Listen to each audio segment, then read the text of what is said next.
Jesus, raised from the dead, appeared to the women. And the women went and said, "We have seen the Lord."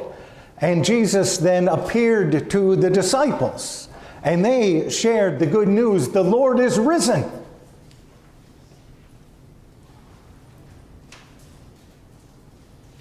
And then the risen Lord appeared to Thomas, gathered with the 10 in the upper room, Thomas who had been away. And Thomas found faith to build his future on the foundation of faith, trusting and believing that Jesus is the Christ, the Son of the living God, and trusting and believing that if he was going to find life anywhere, he would find his life in Jesus. That's how the 20th chapter of John's Gospel ends, and we're all ready to close the book and wrap things up and move forward. And suddenly, we encounter John chapter 21, which is in some circles in New Testament studies referred to as the epilogue of the Gospel of John, which means the tying up of loose ends. There's Peter, and what becomes of Peter? We have to tie up these loose ends, and then we have a nice conclusion. And then we can go on with our lives of faith. But there are people in New Testament studies who say this isn't an epilogue. This is an intentional interruption in the flow. And it's something that rabbis used in teaching. It's something that Socrates used in his teaching. It has to do with what's called the closure principle. You create a sense of closure and then you interrupt it and create a sense of tension. And the first sense of, or anticipating closure, really, you create a sense of anticipating closure and then you create an interruption, which causes tension and the desire for closure. You felt like you were at the end and now suddenly you're not at the end. There's unfinished business. It's not tying up loose ends, it's unfinished business. And before you can go forward, you have got to address the unfinished business. In late 20th century New Testament studies, this is sometimes referred to as the Columbo ending of the Gospel of John. Now, if you ever watched the television program Columbo with Peter Falk, you know that Peter Falk was a detective and he would try to unravel the mystery and make the necessary connections to find out who the guilty party was. And he would cover a lot of ground, ask a lot of questions, and near the end of the episode, he would go and he would interview someone who you didn't really think was the responsible party. And he'd finish the interview and then he would walk away and then he would stop and he would say, "Oh, one more thing. One more thing." And then he'd walk back. And that one more thing, that question, was the question that would help everything become clear. That one more thing would bring it all together. And that's what John does in the 21st chapter of his gospel. We anticipate closure. I mean, we believe and we're ready to go forward, trusting and believing on the foundation of faith. And then John says, one more thing. And then he invites us on a journey. I want you to return, he says, to the place that was home for you, where your journey began. Now, Peter does that, and the disciples do it. They literally journey from Jerusalem back to Galilee. But John says, I want you, as you hear this gospel and hear this word of God, to make a journey back in your heart and in your mind to where it is that you called home. Back to your roots. And that's what Peter does. He journeys back to his roots. back to the Sea of Galilee, back to the fishing boats, back to the nets. He's back there with his brother and with his friends, James and John, the sons of Zebedee. And isn't it amazing that they're the Zebedee boys when John identifies them in chapter 21? Peter goes back to Galilee and says, I'm going fishing. And he goes back with his brother, with the Zebedee boys, with Philip, with Nathaniel. And they go back to the old world and the old life. So think about where your old world was once upon a time, and where you came from and the family that was around you, and the friends you had. Journey back. It begins with a return. We return in our hearts to the place we knew as home. And we remember. We remember our friends and our family. We remember how we were in it together. And we remember how we didn't always get it right. And there's Peter with his friends, his brother, back in the boat, and they're fishing, and they fish all night and come up empty again. He'd been there before, but that isn't the end of the story. You just gather things up and try again tomorrow. And we've been there, and we remember those times. And we remember when our life took a new direction. Do you remember that in your life? When your life, in the place you knew as home, took a new direction. Maybe you went off to college. Or maybe you got a job, or maybe you met someone, but your life went in a new direction. And John says you need to remember that. The way Peter is remembering his life when suddenly he hears a voice that says, "Children, you have no fish, have you?" And he's heard that voice before, and he remembers that that's the voice that called him away from these boats and these nets in the first place. And then that voice says, "Cast the nets on the other side of the boat, and you'll have fish." And they do, and they lean into that new direction, the way maybe you did once upon a time. And you find blessing. And in that blessing, you realize something. You realize that it's all a gift. It's all a gift. Home is a gift. Where you grew up is a gift. You didn't make that happen. You were a part of it.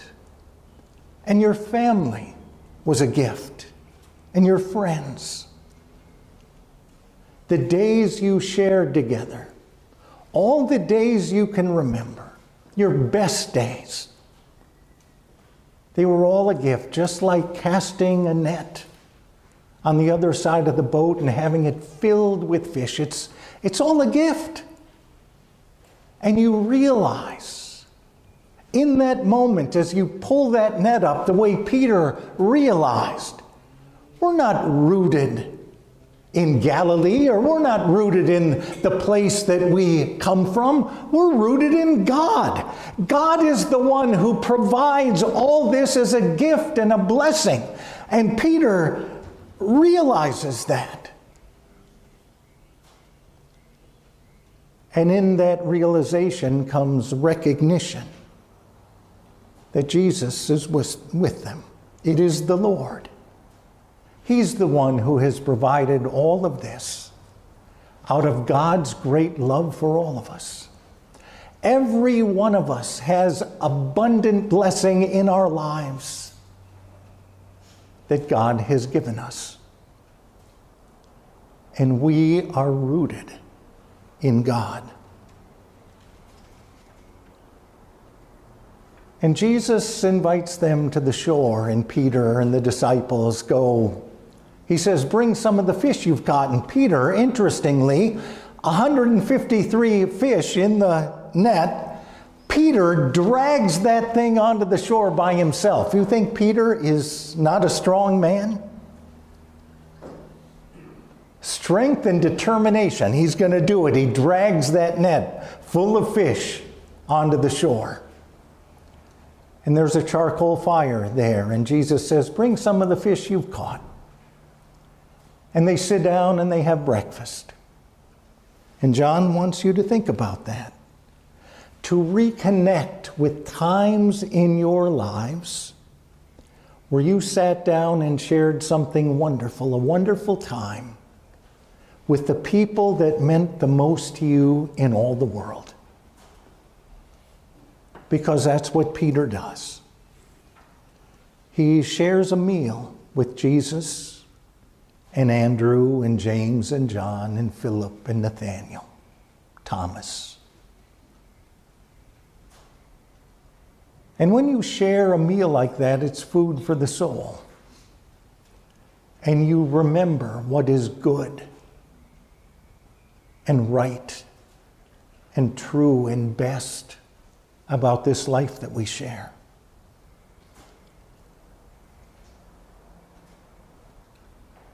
And if you can remember that, it fills your soul.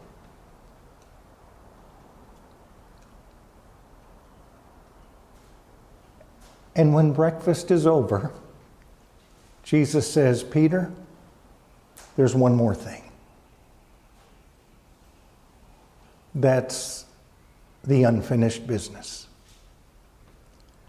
Peter knew, I'm sure, when he saw that charcoal fire on the beach, that he and Jesus were going to have a talk. Because the last time Peter stood beside a charcoal fire, it was in the courtyard of the high priest when Jesus was on trial. And the servants of the high priest asked him 3 times, surely you are one of his disciples. And Peter 3 times said, I do not know the man.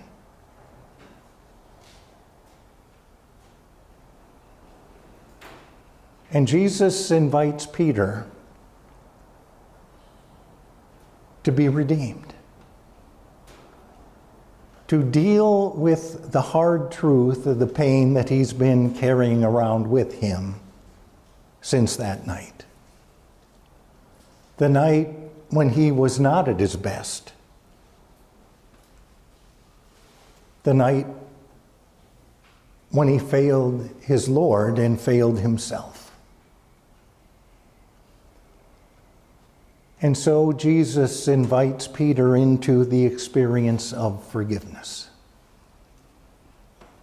Earlier in John's Gospel, the risen Lord says to the disciples, I am sending you out into the world to share forgiveness. If you forgive the sins of any, they are forgiven.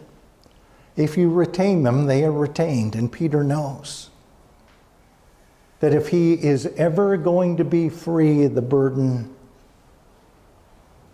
of what he'd done in the past, he's got to accept forgiveness. And he's got to forgive himself.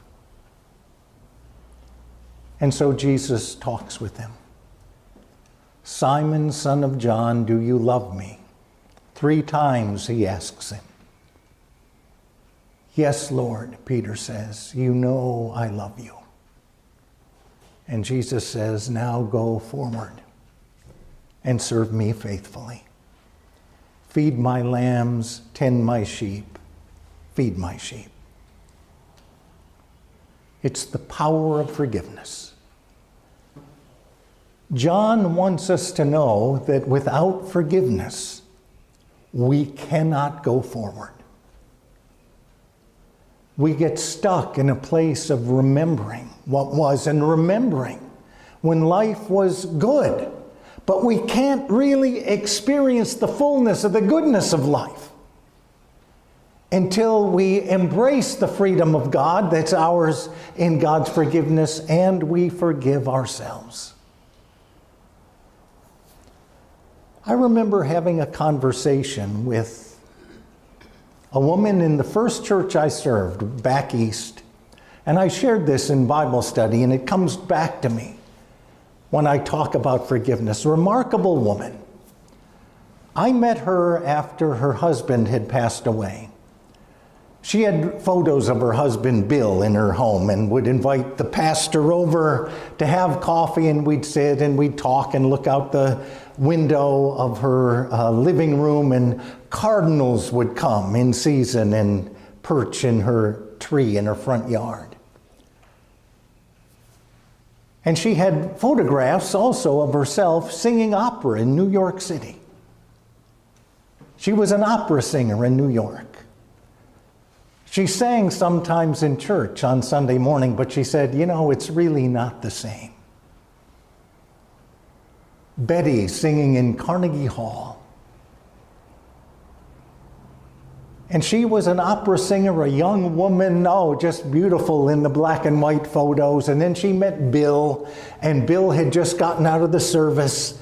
And they fell in love, and he would come and listen to her sing, and it was wonderful in New York City. And you'd go and you'd listen to the opera, and then you'd go out and have a wonderful meal together, and it was beautiful. And they got married and moved out of the city and got a home near the coast.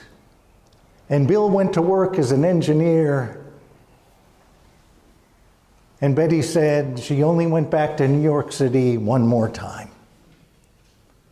She went back just to experience the city, but it was too painful to go back because it was a life that she'd left, but she had left it half-heartedly.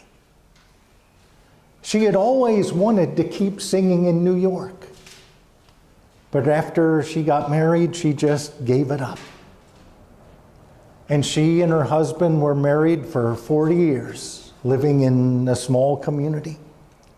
She sang in church sometimes on Sunday. And then her husband died.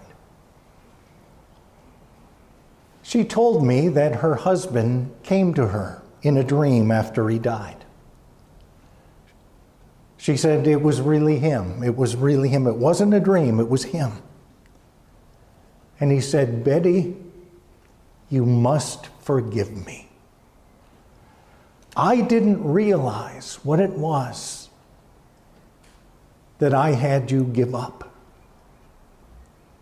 But unless we forgive, neither one of us can move forward. I'm so sorry. Please forgive me." That's what he said in her dream. And she said she knew that he was in heaven, because if he wasn't in heaven, there would be no way that he would ever find the grace and humility to say he was sorry. Something he never did in his earthly life. In heaven, somehow, he found the grace and humility to come and say, "I'm sorry, you must forgive me." If we don't forgive, neither one of us can go forward.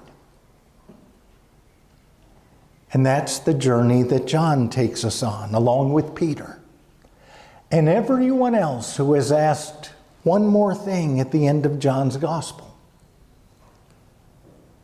So here we are, invited to remember not our best days when it all came together and our souls were fed, but to remember the day we weren't at our best, the time when we couldn't get out of our own way. Do you remember that day or that time?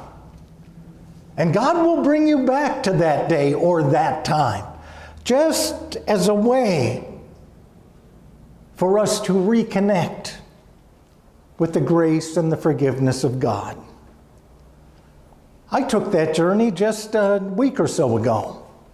And if I were to say, when was my worst day or my worst time? It wasn't ever when I got into trouble. When I got into trouble, those were my best days. I was always proud of what it was that I got in trouble for. That wasn't the issue. But there were days when I fell short. And God remembers those days and reminds me of them from time to time. And so we were at the storage unit where we have stuff, and we have our boys' stuff packed in the storage unit. Things from kindergarten and first grade, second grade, third grade in boxes. And Diana's going through it, and she found some of our oldest son's journals from second grade.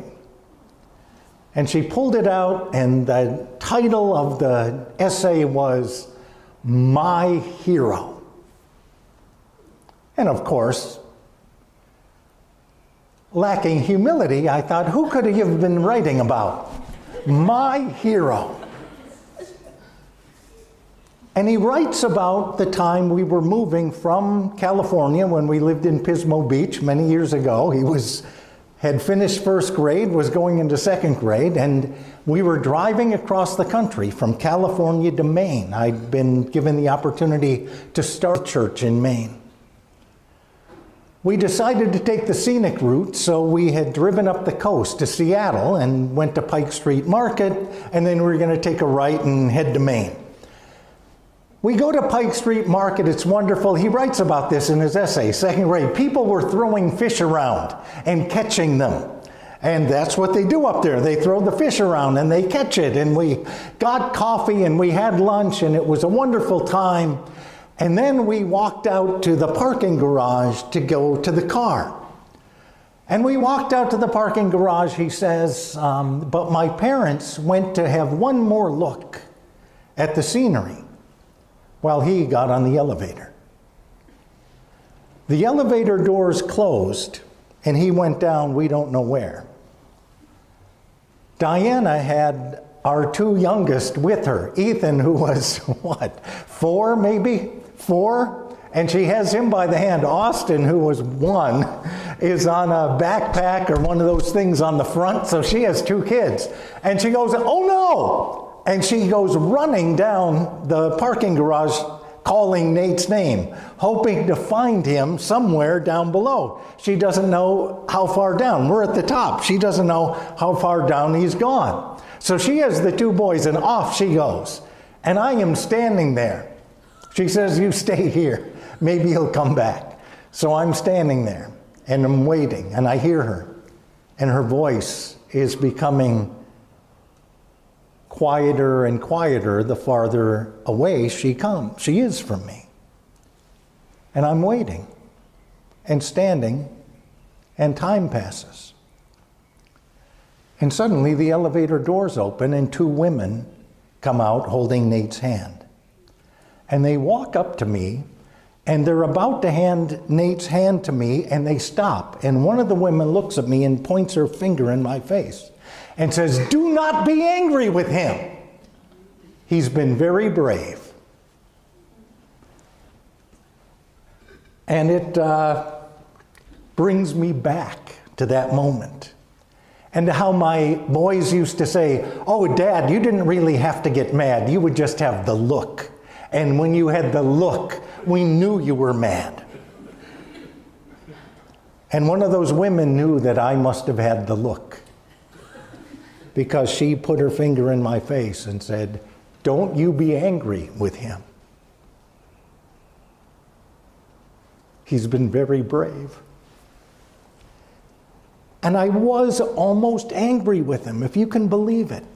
And I think about that, and I think, here he was lost, we were afraid, we didn't know what was going on. He comes back, and you want to be the father in the prodigal son story, who runs and embraces him and kisses him, and let's have a party, we're all back together again. But I almost yelled at him. How could you have done this? What were you doing? What were you thinking? And who thinks like that? Well, we do sometimes. It's not our best day. But God forgives us when we find ourselves in that place. And God invites us to forgive ourselves so we can go forward. And we have. And so did Peter. Peter made it all the way to Rome. In 30 years, Peter made it to Rome, preaching the gospel from community to community to community, and in Rome he gave his life for the faith. How did that work out? I think there's going to be a gathering in Rome this week, next week, and they're going to try to select a leader for a church that has about 1.5 billion people in it, in a Christian world that has 2.5 billion believers. Peter had to go forward, but he could not go forward without forgiveness. That's the one more thing.